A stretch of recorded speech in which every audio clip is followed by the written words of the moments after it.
The news vans had already pulled away from the curb. The reporters had their footage. The mayor with the giant scissors, the ribbon fluttering down. The official soundbite about the city's commitment to its neighborhoods, and they had packed their cameras and driven off to file the story before the 6 o'clock news. The venue was emptying. The important people were shaking the important hands and heading to their cars. And then the man everyone assumed had already left walked back out to the podium. He was not supposed to. His part was over. The cameras that would have made it worth doing, in the cold logic of these things, were gone. But he walked back up to that microphone in a half-empty room full of ordinary people, the neighborhood folks, the kids, the families, the ones nobody had driven across town to photograph. And he leaned in, and the room went quiet, and he said one final word. It was a name. Just a name. A name that had not been spoken once in 2 hours of speeches by anyone. And the reason he came back to say it after the reporters were gone, when it could not possibly help him, is the reason I've never been able to stop thinking about this story. There is a building on Verner Highway in southwest Detroit called the Verner House. It has stood on that corner for 60 years. A squat brick community center with a boxing gym in the basement. A music room with a piano that has never once been fully in tune. A homework room. A kitchen and a gymnasium with a roof that leaked into buckets for most of 2 decades. It is not beautiful. It has never been beautiful. But for 60 years it has been the one warm, safe, open door in a neighborhood the city mostly forgot. And thousands of kids have walked through that door and come out the other side of their childhoods alive and okay because of what happened inside it. That October, after years of nearly closing, the Verner House got saved. A major renovation, a new roof, a real gym floor, a rebuilt music room, heat that worked. A foundation had put up most of the money. The city had put up the rest. And now there was a ceremony to celebrate it, with folding chairs and a podium and a banner and, for one afternoon, the full attention of local news. The people who ran the ceremony were officials and executives. The people who filled the folding chairs were the neighborhood, the mothers and grandmothers, the gym kids, the old men who'd boxed there 50 years ago and still came by for coffee. And somewhere in the third row, in her good church coat, sat a 78-year-old woman named Miss Ada, who was the entire reason any of them were there, and whose name was nowhere on the program. Into the back of that gymnasium, quietly, a little late, slipped a man in a plain jacket. His name was Marcus Rourke. If you had watched movies in the last 20 years, you knew the face. The quiet one. The reluctant hero. The man who did the hard right thing at the worst possible cost to himself. His foundation had put up most of the money for the renovation, and he had asked, as he always did, to keep his name off it, and he had come to Detroit unannounced for one private reason he told almost no one. Because Marcus Rourke had grown up in foster care, 4 years of it, and there had been exactly one warm, safe, open door in his own childhood. A community center a lot like this one. Run by a woman, a lot like the one in the third row. And he had spent a good part of his adult life quietly funding places like the Verner House, because he owed the Miss Adas of the world a debt he could never actually repay. He had come to honor one of them. He was about to watch her get erased instead. Miss Ada's full name was Ada Bell Freeman, and she had run the Verner House for 41 years. She had not been hired to. There was never really any money to hire anyone. She had started as a volunteer in her 30s, a young mother who brought her own kids and stayed to help with everyone else's, and when the last paid director left in the lean years and the city stopped answering the phone, Ada Freeman simply did not leave. She kept the door open. She ran the boxing program and the homework room and the summer lunches. She learned to patch a roof and fix a furnace and talk a 15-year-old out of a car he had no business getting into. She held bake sales and rent parties and stood in the mayor's office more than once, refusing to leave until somebody listened. For 41 years, on almost no money and less thanks, Ada Freeman had been the beating heart of that corner, and every soul in that gymnasium knew it, and most of them owed her their lives in ways large and small. And she was not on the stage. She was not on the program. When the deputy director of the city's community development office stood at that podium and delivered a warm, polished, 20-minute account of how the city had recommitted to this vital neighborhood institution, she did not say the name Ada Freeman one single time. There was a line near the end, and of course our thanks to all the volunteers over the years. And that was the whole of it. That was Miss Ada's 41 years. All the volunteers. Marcus, in the back, watched an old woman in a good coat fold her hands in her lap and keep her chin up and her face composed, while the story of her whole life's work was told at a podium, with her erased from it. He watched her clap, politely, for the people taking credit for the things she had done.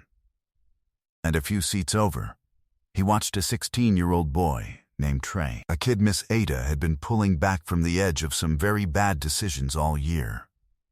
A kid who had come today in a borrowed tie because Miss Ada asked him to, watched the same thing, and he watched the boy's face harden into something Marcus recognized, because he had worn it himself at that age.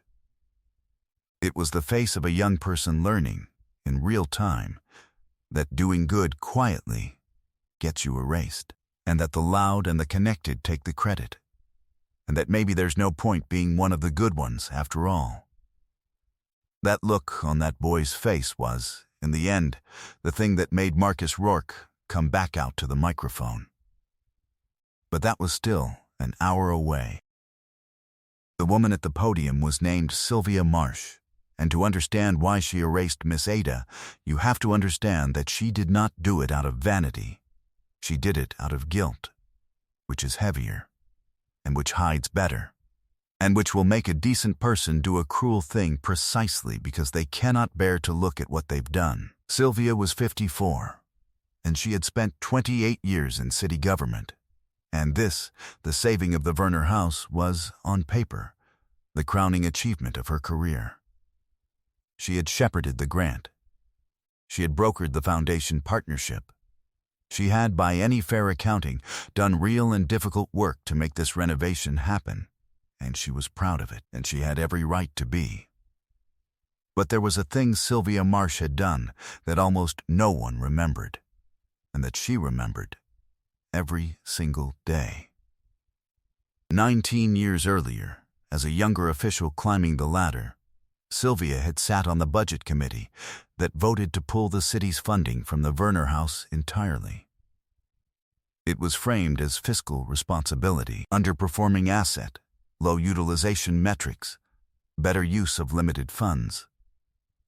Sylvia had drafted the memo. She had believed, at the time, that she was being a serious professional making a hard call, and the vote had gone through, and the city had walked away, and the Werner House should have died right then. It did not die, because one woman refused to let it. Ada Freeman had stood in that same budget meeting, a nobody in a church coat, and told them they were condemning children to the street, and they had thanked her for her comments, and voted anyway. And then Ada had gone back to that corner and kept the place alive for 19 years through bake sales and sheer will, while the city that abandoned it looked the other way. And now the city wanted to be the hero of the story. Now that a foundation had made the Werner House fundable again, now that there was a ribbon to cut and cameras to cut it in front of, the city wanted to stand at a podium and take a bow for recommitting to the very place it had once left for dead. And Sylvia Marsh had built the ceremony and written the program, and she had left Ada Freeman's name off of it, not from vanity, but because she could not stand it. Because Ada Freeman, up on that stage, beloved and beaming, would have been a living, breathing rebuke. Every person in that room would have looked from the old woman who saved the place to the city that abandoned it, and they would have known. And Sylvia would have had to stand 3 feet from the woman whose life's work she had once voted to destroy, and smile, and she could not do it. So she made her disappear. It is easier to erase the person than to face the thing you did to them. That was the guilt that wrote all the volunteers instead of Ada Freeman. Not arrogance, avoidance, a woman who could not look at her own reflection, so she painted over the mirror. She had no idea that the quiet man in the back of the room had figured out every bit of it. The ceremony ended. The mayor cut the ribbon. The cameras got their shot. And then, the way these things go, the news crews began immediately packing up. Because a ribbon cutting is a 45-second segment, and they had it, and within 10 minutes every reporter and every camera had folded up and driven off toward the next thing, and the gymnasium was left with just the people who actually belonged to it. The neighborhood, the kids, the old boxers, and Miss Ada in her 3rd-row seat, gathering her purse to go home. The important people were leaving too, shaking hands, drifting toward the doors. Sylvia Marsh was near the exit, accepting congratulations, allowing herself, finally, to feel the quiet satisfaction of a hard job done. And Marcus Rourke stood up in the back, and instead of leaving, he walked forward, up the center aisle toward the front, toward the podium the officials had abandoned. People noticed. A murmur started. The man who'd slipped in the back was walking to the microphone that everyone was done with, and the city had forgotten to switch off. He reached the podium. He looked out at the half-empty room. No cameras now, no press, nothing to be gained, the exact opposite of every reason a person usually stands at a microphone. And he leaned in. "The reporters just left," Marcus said. And his voice was quiet and easy, and it carried. Which is good, because it means I can finally tell you the truth, and it won't end up being about anybody it shouldn't be about. He let that sit. The room had gone still. Sylvia Marsh, at the door, had stopped moving. "I heard a lot of speeches today about who saved this building," Marcus went on. "And they were nice speeches, and some real people did some real work. And I don't take that away from anybody. But everybody in this room who's over the age of 30 knows there was a name that didn't get said today. And I flew a long way to say it, so I'm going to." He looked out into the 3rd row. 19 years ago, this city walked away from this building and left it to die. And one woman, with no money, no title, no help, and no cameras, decided it was not going to die on her watch. And for 41 years, on bake sales and willpower and love, she kept this door open for every single one of you. His voice didn't rise. It didn't need to. There is not a foundation on earth, and there is not a mine that saved the Werner house. She did. Long before any of us showed up with a checkbook and a pair of oversized scissors, he looked at the old woman in the good coat, who had gone very still, and he said the last of it soft. "So, before I go, and before the rest of you go home, I just want to say the one name that should have been said first, and loudest, and wasn't. I want everybody in this room to hear it in a place that only stands because of her." And Marcus Rourke leaned into the microphone the city forgot to turn off, and he said one final word. "Ada." For 1 second the gymnasium was silent. Then it came apart. The whole room, the mothers and the grandmothers, and the gym kids, and the old boxers, the people who had known all along, who had sat through 2 hours of her erasure with the same composed dignity she'd taught them. The whole room rose up and said her name back. And then they were on their feet. And the applause was not the polite applause the officials had gotten. It was a roar. It was 41 years of thanks arriving all at once. And Miss Ada Freeman stood in the third row with her hand pressed to her mouth and let herself, finally, be seen. And in the fourth row, a 16-year-old boy named Trey clapped until his hands hurt, and the hard thing that had settled over his face an hour ago cracked and fell away. Because he had just watched, in real time, the exact opposite of the lesson he'd been about to learn. He had watched the quiet good get its name said out loud. Marcus found Sylvia Marsh a few minutes later, out in the emptying hallway, standing alone by a trophy case, staring at nothing, her satisfaction turned to ash. He didn't accuse her. He came and stood beside her, looking at the old photographs in the case, decades of gym kids, Miss Ada young in half of them. And he said, gently, "I didn't come out here to embarrass you. And I made sure the cameras were gone before I said any of it, on purpose. This was never about making you the villain of a news story." Sylvia's voice was barely there. "You know," she said. "It wasn't a question. I know you drafted the memo 19 years ago," Marcus said. "And I know you shepherded the grant that saved it now. Both those things are true about you. And you've been carrying both of them, and I don't think you left her name off that program because you're proud. I think you left it off because you couldn't stand to stand next to her." He turned to face the woman. "A person doesn't erase the hero of the story out of ego. Ego wants the hero there to be photographed next to. You erased her because she's the mirror, isn't she? And you can't look."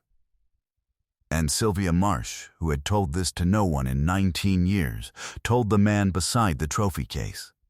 She told him about the budget committee, and the memo, and the phrase underperforming asset, and the young official she'd been who thought she was being serious and responsible. She told him about Ada Freeman standing up in that meeting, a nobody in a church coat, saying you are condemning children to the street, and the vote going through anyway.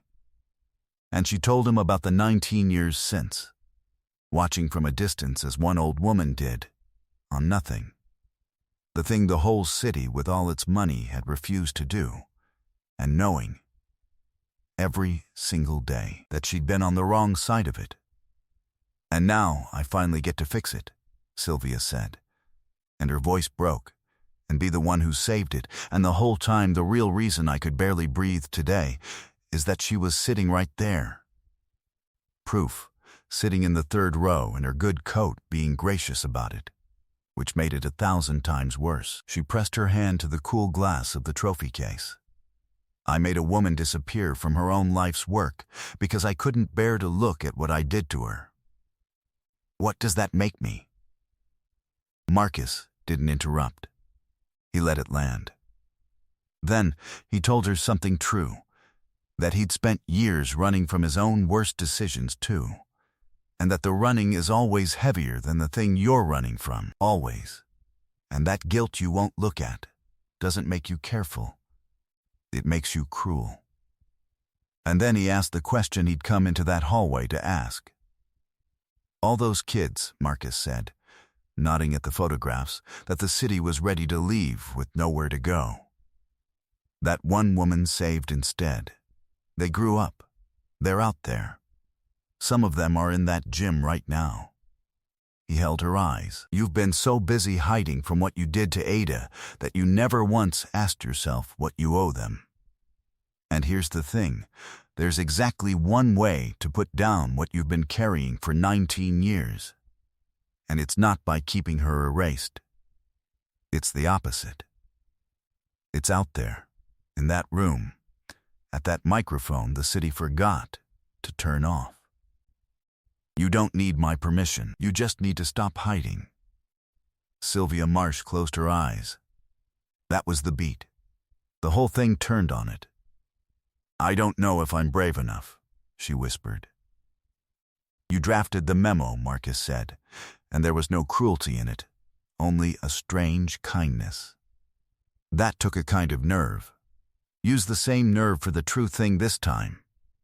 It's the only way it ever comes out even. Marcus Rourke left Detroit that evening the way he'd come, quietly, and he was gone before the neighborhood had even finished celebrating. He never did the interviews. There was no footage of Ada. He'd made sure of that. Real grace, he'd learned a long time ago, doesn't wait for a camera, because the moment it starts performing for one, it stops being grace. But here's the part the story usually skips. The slow part. The true part. It did not fix everything overnight. Nothing does. But some things had started to move that could not be stopped. 2 weeks later, Sylvia Marsh used the same nerve. She stood up not at a ribbon cutting, but at a full public session of the city council, on the record, cameras rolling, everything to lose, and she told the truth. She said the city had voted to abandon the Werner House 19 years ago, that she personally had drafted the memo that did it, and that the only reason the building was standing to be renovated at all was that a woman named Ada Freeman had refused to let the city's failure become the neighborhood's death. She asked that the record reflect it. She asked that the renovation, which the city had been calling the Werner House Community Revitalization Project, be renamed. And it was. It's the Ada B. Freeman Center now. Her name is carved in stone over the door she kept open for 41 years, and every kid who walks under it walks under her name. Miss Ada got to see it. She cut the ribbon on the sign herself, at 80, and this time there were cameras, and this time the speeches said her name first and loudest, and she was gracious about that too. Though she did allow, to the reporter who asked, that it was nice to hear it out loud for once. She ran the center 3 more years before she finally let herself rest, and she trained her own replacement carefully, because she was not about to let the door close now. Her replacement, in time, was Trey. The 16-year-old in the borrowed tie, the one whose face had gone hard watching her get erased and then cracked open watching a stranger say her name, that boy did not go down the road he'd been heading toward. He stayed. Miss Ada made him her project, and then her apprentice, and then, years later, her successor, and Trey runs the Ada B. Freeman Center today, and there is a sign inside the door, hand-lettered, that he made himself, that reads, "Do the good quietly." The right people always end up saying your name. Sylvia Marsh comes by sometimes. She and Miss Ada became, improbably, something like friends in Ada's last years, the woman who erased her, and the woman who wouldn't be erased, sitting in the homework room drinking bad coffee. Sylvia said once that a stranger at a trophy case had handed her away to put down something she'd carried for 19 years, and that she'd been lighter every day since. She spent the rest of her career making sure the city never abandoned another Werner House, and she was good at it, because she finally understood what it cost when they did. Marcus Rourke was asked about it exactly once, years later, when the renaming made a small item in the national news and someone connected his foundation to the money. He looked almost annoyed, like they'd caught him at something. Then he said, "I didn't save that building, and I didn't save that woman. She saved herself, and about 1,000 kids besides, over 41 years, with nobody watching. All I did was walk back out and say her name after the cameras left. Anybody could have done that. The tragedy is that for 2 hours, nobody did." And he changed the subject. Because he was, as ever, already gone before the credit arrived. I have told a lot of stories on this channel, but I keep coming back to this one.